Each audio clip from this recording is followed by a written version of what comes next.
पूरी दुनिया में मशहूर, भारत की सबसे बड़ी और पुरानी, राष्ट्रीय और अंतर्राष्ट्रीय पुरस्कारों से सम्मानित नौटंकी लोक संगीत की पहचान गंगा प्रस्तुत करते हैं अपनी नई नौटंकी।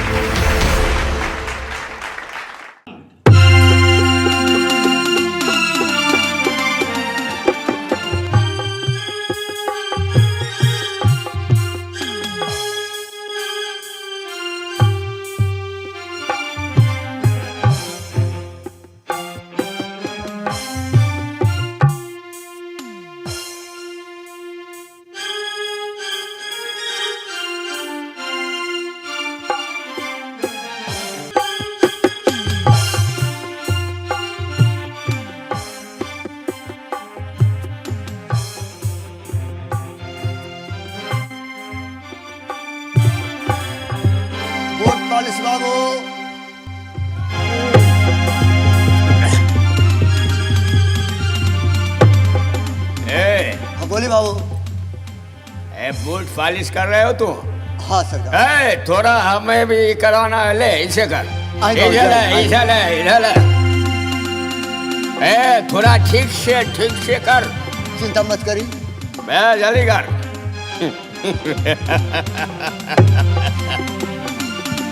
और बढ़िया से कर।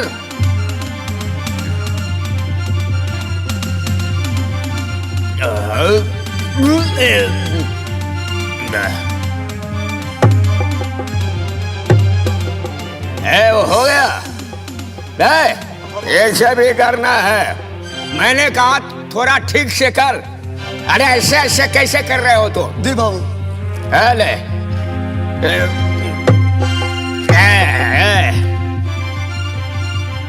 जल्दी कर।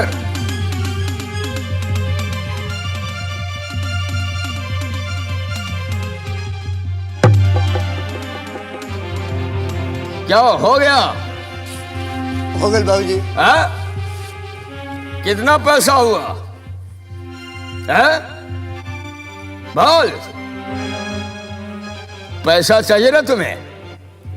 पैसा नहीं चाहिए? रउआ से पैसा एको पैसा न ले। तुम कैसे पॉलिश किए इतना महंगा बूट और कह रहे हो कि कैसे पॉलिश कर रहे हो तुम? कैसे कैसे कर रहे हो तुम? अब गलती ना हुई सरकार। जी दोबारा कर देते। इतना महंगा बूट तूने खराब कर दिया। और बोले से कुछ नहीं बोल रहा है। नहीं कौन से बोल रहा है?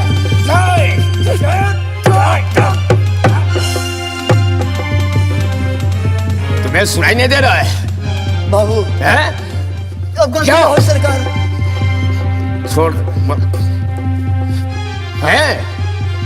गरीब आदमी बनी सरकार। अच्छा, माफ कर दी। बहुत गरीब हो?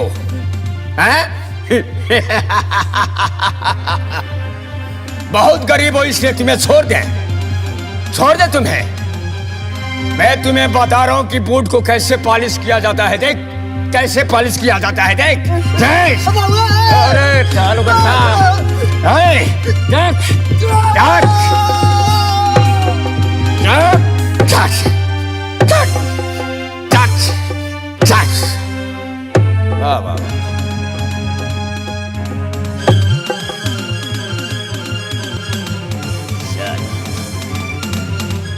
कह रहा कि हिम्मत काम नहीं करी है, 2 दिन से भोजन नहीं किया। नहीं, 2 दिन से भोजन नहीं किया इसका मतलब कि किसी का जूता और ये सब खराब कर दोगे? सुनाई नहीं दिया तुम्हें? नहीं सुनाई दिया? नहीं सुनाई दिया? पूरा ठीक से बूट में पॉलिश लगाओ। क्या समझा?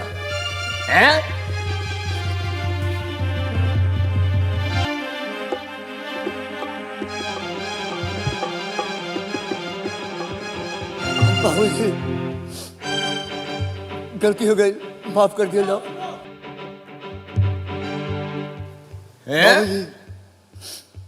अब से गलती ना हुई। अच्छा बानी हमको माफ कर दिया जाओ। बहुत गरीब हो ना, बहुत गरीब हो, ठीक से काम किया कर। ये कलकत्ता शहर है, 1 रुपया तुझे कोई चाय पीने के लिए नहीं दिएगा, मर जाओगे काम करते करते। ठीक से काम किया कर, क्या समझा? अभी मैं तुम्हें बता कर जा रहा हूं, ठीक से काम कर।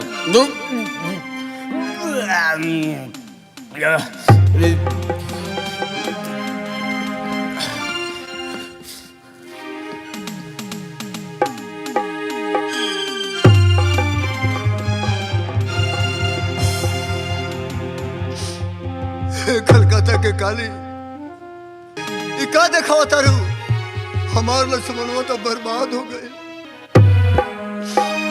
एगो भाई के ना पहचान। एक दिन माँ पिता के छाती के संसार जुड़ाई रे, दिन भाई खातिर जान गवाई आपन भाई रे, भाई खातिर जान गवाई आपन भाई।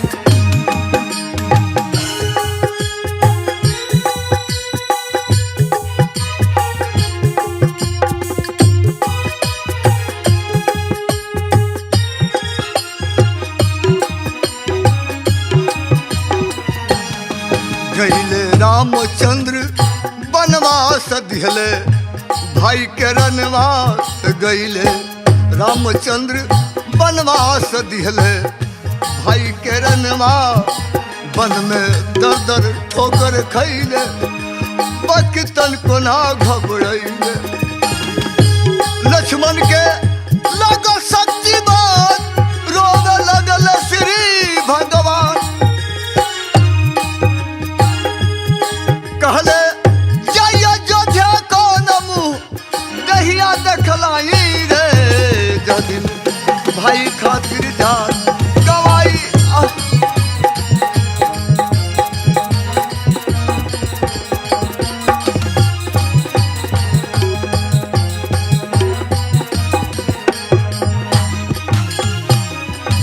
आँखी में फुरतिया तोहरी, माथे पर विपतिया है, कहवा जाई फगरो अनरिया हो राम, है कहवा जाई फगरो अनरिया हो राम।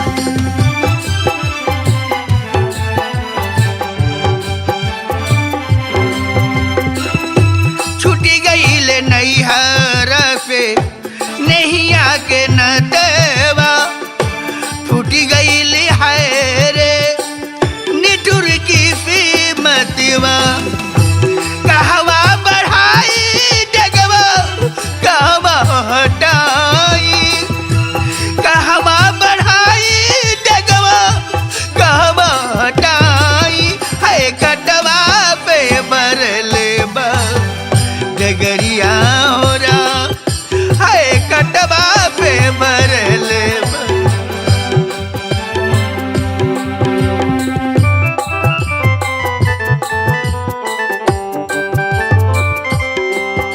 भगवान, इते कौन औरत करवाई हो, ओ करवाई सुन के तो कर्जा फाट जाता। बुझाता कि बेचारी हमरो से दुख में भी लगा दूंगा। चल के देखे के चाहिए कुरा को पर कौन दुख पड़ गल बा, काहे इतना रोती हो। चल तनी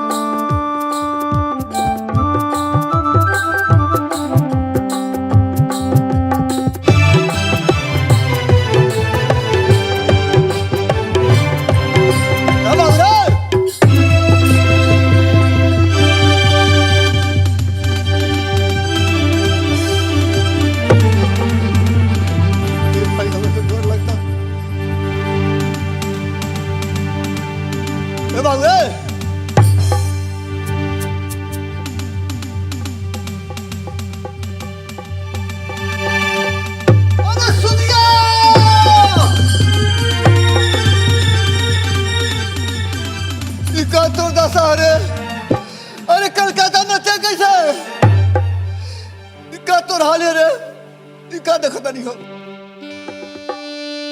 रामधनी भैया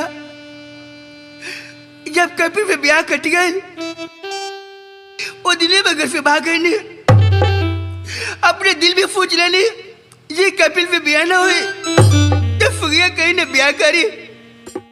ऐसा क्या सोच ले तोरा विषय में का सोच ले रही है का सोच ले रे लेकिन मजबूरन हम ब्याह कर लेने का सुगिया तोर शादी हो गई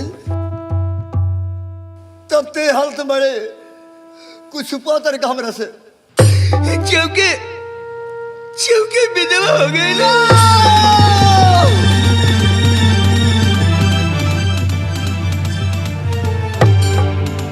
अरे ये कुल हमको देखे के लिखा वाला रे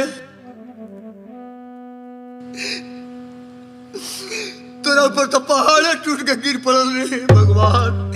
लेकिन एक कलकत्ता में तू कहा तार का पार के में फुटने बैठे दर्द बहुत बुखार बैठे कहने कहीं दवाई करा लेला। देखबे सुगिया समय सब कुछ करवा दला ना ते दवाई की बात करते रे आज जो हमारे समय बा कि मेरे को पैसा नहीं खे तो रहता बताई कलकत्ता में आके हम बूट में पल्स लगाते नहीं रे।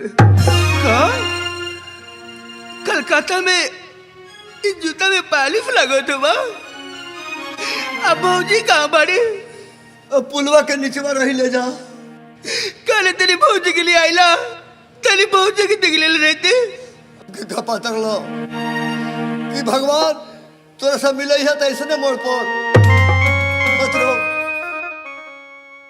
अभी हम जिंदा बानी सब ठीक हो जाए चल हमारा लगे रहिए खाए तो खाइए सुत रहिए घबरा मत सब ठीक हो जाए सुनिया सब ठीक हो जाए।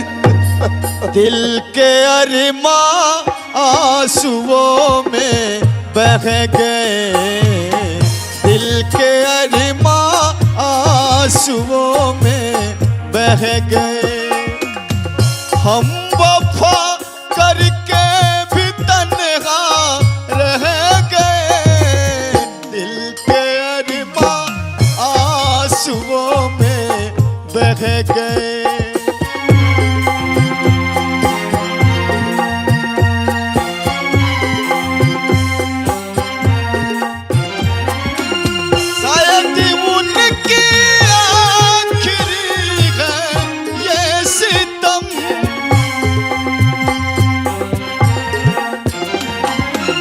शायद उनकी आखिरी है ये सितम हर सितम तन के भी तन्हा रह गए हर सितम सह के भी तन्हा रह गए।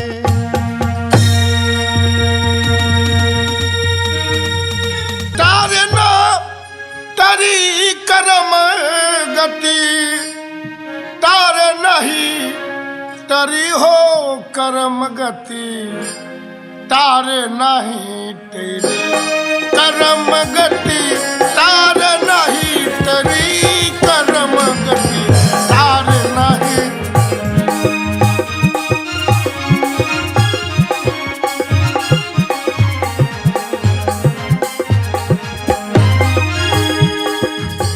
तारे ना तरी करम गति तारे नहीं तरी हो करम गति तारे नहीं।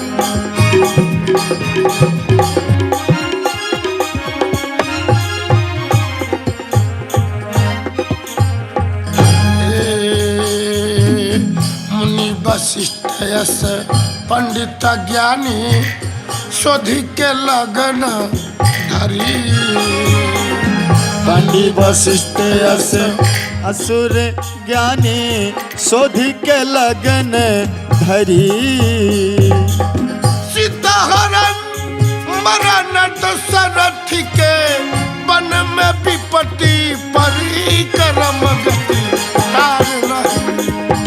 करम गति तार नहीं तरी हो करम गति तार नहीं तरी। का कहीं आज कलकत्ता में ले 5-6 दिन हो गए मगर भैल ले भैया भौजी से भेंट ना भैल। सुनले वाली कलकत्ता शहर बहुत लमार बा, अपने गाँव जवार के लोग कलकत्ता में बा, मगर हे कलकत्ता के काली केहू से भेंट नहीं क्यों हो। का जरा हमार भैया भौजी कौने हाल में हो कौने हाल में ना खैर बहन दिन बा चल तो अपने भैया भौजी के हम खोजे खाते तारे ना तरी करम गति तारे नहीं तरी करम गति तारे नहीं करम गति तार नाही टरी गो करम गति तार नाही टरी करम गति तार नाही टरी गो करम गति तार सजनवा बैरी भैले हमार सजनवा बैरी भैले हमार के फूनी हमारी जिया के पुकार सजनवा बैरी भैले हमार सजनवा बैरी भैले हमार सजनवा बैरी भैले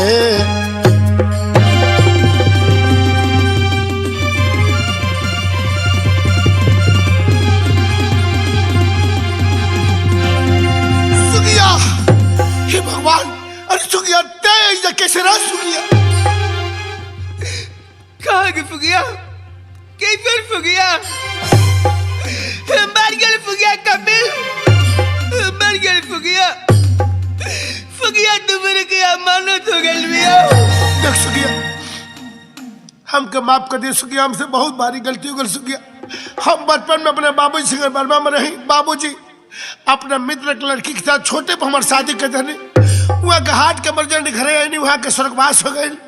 ये बात को वहाँ के भैया से ना बता पाऊनी इन्हें तोरा से शादी हो गई तोले बर्मा से चिट्ठी चले के रामधारी अपन भाई कपिल गौना कराओ तो ठीक बा, नहीं तो तारी पर केस के दे तू जेल में चल जाइबा। सुगिया हम बुरबा कर दी सत्य हमारे भाई मुझे जेल में चल जाए तो भाई की इज्जत कर रही है सुगिया। ये सब बात सोच के हम शादी से इनकार कर गई सुगिया। देख सुगिया ते हमरा को माफ कर दीजिए सुगिया, ते हमरा के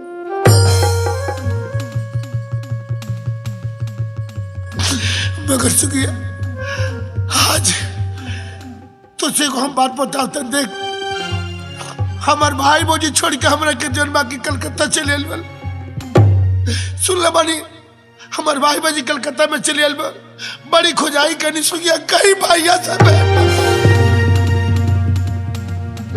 काजल हमारे भैया कौने हाल में हुई है कौने हाल में ना सुगिया। ते तो कलकत्ता में बहुत दिन से मारे सुगिया रे का हमारा राम ने से भाई से तोरा भेंट ना होकर सुगिया। कपिल अपने भाई के खोजे आइल बड़ा हाँ लेकिन इतना भारी फहर बैठे अपने भाई के कहा खोजबा लबड़िया घरे तार भाई ना बेटे बस कर सुगिया बस कर। अरे भाई भौजी के सिवा हमारे दुनिया में माँ के घर चल जाए सुगिया घर चल जाए। अरे मैं देख भाई भौजी से भेंट ना हो तब तक घर न जाए सुगिया घर न जाए। मगर आज तोरा से को बात बता के जरूर जाए सुगिया। हम जानते ही हम खोजे खाती अगर जिस बात संजोग से भैया भौजी से भेंट हुई अपने भैया से बात जरूर बता दे कि भैया हो सुगिया मिले रही हो। बाकी बड़ी मुसीबत में भैया कपिल तार भाई कल भेंट आई रहले तेरे सामने हाथ जोड़ता सुगिया सारा बात हमारे भुला के खाली हमारे देवता जैसे भाई के पता बता दे अपने भैया के लगा अब्बा चल जाए सुगिया हम अब्बा चल जाए लेकिन अपने भाई के पहचान ना पाई सुगिया इते का कदर वो भाई कहा है। अरे वो भाई कहा रे अरे जौन को भाई अपने भाई के नाच रहे भाई ना हमारे भैया सब मुसीबत में है। अपना भैया का हम जरूर चल जाए ते गाली इतना बता दे कि वहां से भेंट का हो। कपिल एगो फाटल कुर्ता पहले बड़े 3 3-4 दिन खाना नहीं कर खैले कल के बहुत तबियत खराब रहे उगले 2 रुपया नहीं के ये दवाई खराब है पता नहीं कैसे उनके कपार फूट गए बाटे बहुत ज्यादा खून गिरता हाथ चले कोनो बोझा ना चलल तो तुर भाई कलकत्ता में चप्पल जूता पिया था बस कर सुखिया बस कर का जोने भाई की सर पर आज तक जल बाकी कोनो काम न कैले आज हमारे भैया कलकत्ता में जूता चप्पल सीखे जूता पॉलिश का के अपन गुजर बसर कर रहे बड़े बस कर सुखिया बस अरे हमरा राम जैसे भाई के पीछे में कुछ मत कहिए ते गाली हमसे आज ही बताई दे कि हमरा देवता जैसे भाई से भेंट कहाँ हुई सुखिया कहाँ कपिल इजाफे 1 किलोमीटर बटे हावड़ा पुल तार भाई तार भौजी हावड़ा पुल के नीचे बालो जाके भेंट कर लिया देख सुखिया हमरा भाई के पता बता के जानते हमरा पर एहसान कर देले ए एहसान के हम जिंदगी में कबो ना हमरा कबो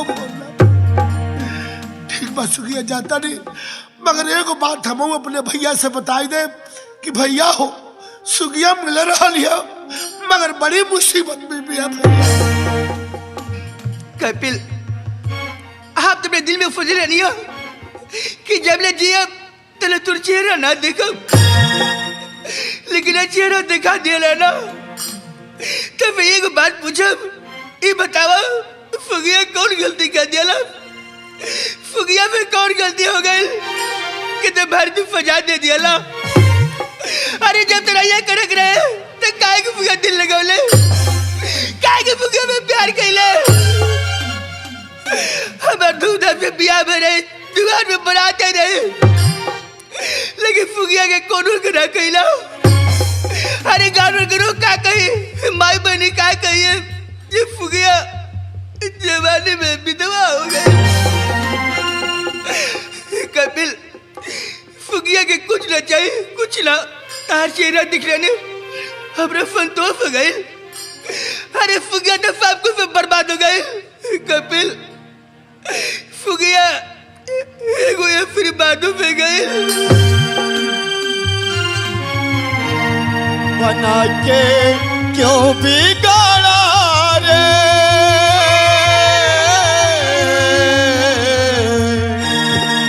बना के क्यों बिगाड़ा रे नसीबा ऊपर वाले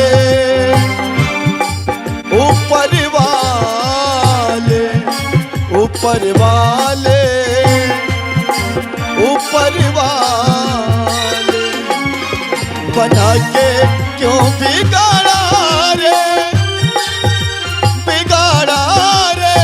नसीबा ऊपर वाले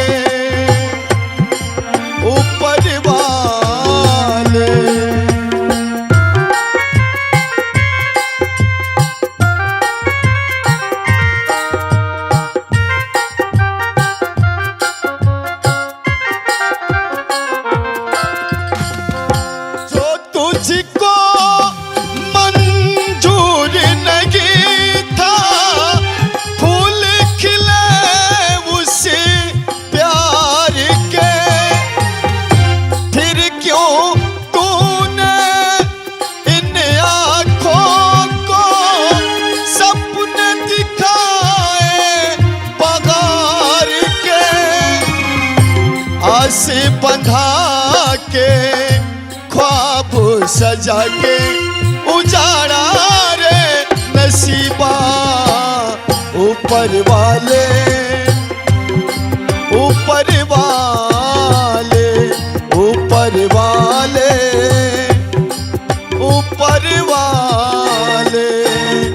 बना के क्यों बिगाड़ा रे